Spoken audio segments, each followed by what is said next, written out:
Hello there. Those earmarked for deportation to Rwanda have disappeared. What a joke.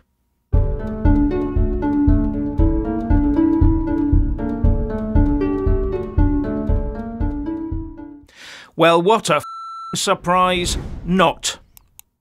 Our government decided that the best way forward was to give illegal migrants nice hotels to live in and to wander freely about the community. And at the first sniff of them being removed, they were off, never to be seen again. Now I wonder how many people out there could have seen that one coming. That much vaunted Tory Rwanda policy has a huge get-out clause in it because it's so easy to just run away. This is what comes of being weak. It comes from being led by woke, wet, liberal types. And what makes a woke, wet, liberal type?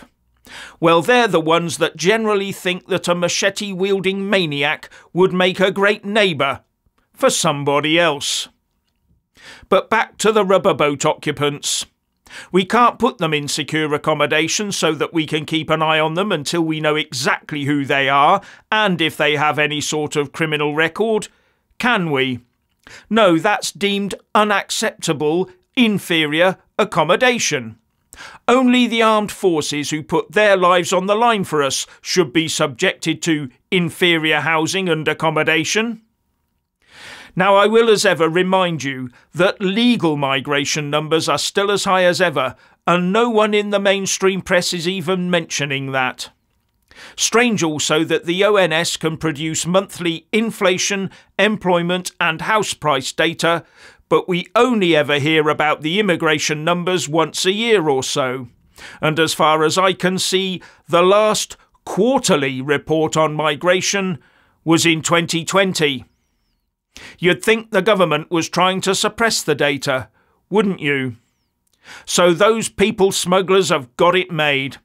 They can openly advertise their services as a one-way trip only. We're in the position where it's the government constantly breaking the Trade Descriptions Act, not the people smugglers. We've now got thousands of undocumented, mostly young males out there, and we don't know where they are or what they're up to.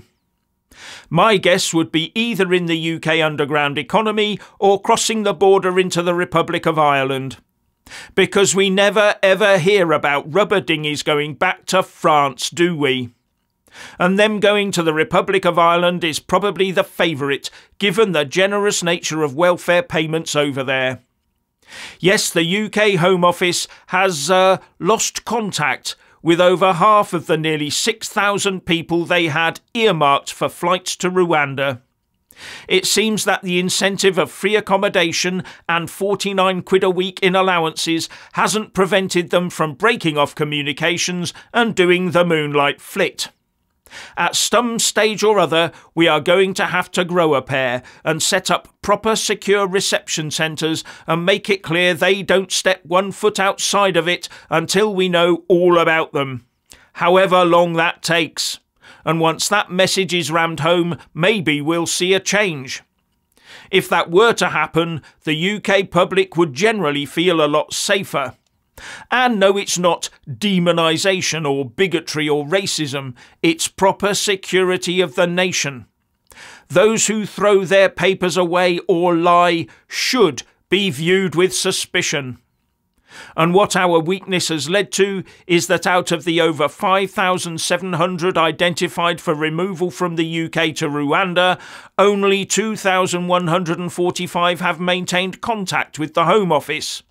The other 3,557 cannot be located, because they were not subject to reporting restrictions in the first place. Now, the Times is reporting that some MPs could succeed in delaying Rwanda deportations because they can submit last-minute representations that will stop the deportation until the case has been considered and a report issued to the MP concerned. And you can bet lefty woke MPs who care not one jot about the security of the nation will be all over this. can't you? So the Home Office has had to put more staff in place to deal with those potential representations. Not only that, there will be many Home Office staff who will do all they can to keep as many illegals in the country as they can. Anyway, I wonder how long it'll be before more of those 5,700 start evaporating from the scene too, as they decide that maybe their future also lies in the Republic of Ireland or in our underground economy. And of course, for their part, the Irish government is intent on finding a way to force those migrants coming from the UK back over the border. And Dublin says that 80% of asylum seekers in the Republic now arrive from the UK. And all that talk about emergency legislation in Ireland that would allow them to do that. Question: I wonder what percentage of asylum seekers in the UK come from France. And one of the things Dublin will have to do is overturn their own High Court ruling that the UK is not a safe third country to send them back to because of the Rwanda scheme. The PM, Rishi Sunak, told ITV News that there was a zero inclination in the UK government to accept returnees from the Republic. "We're not interested in that," he said. "We're not going to accept returns from the EU via Ireland when the EU doesn't accept returns back to France where illegal migrants are coming from. Of course we're not going to do that." So trapping the Republic of Ireland inside their own Brexit no border across the island of Ireland red line. Sunak also said that he was not talking to Dublin about this because he was concentrating on the Rwanda scheme.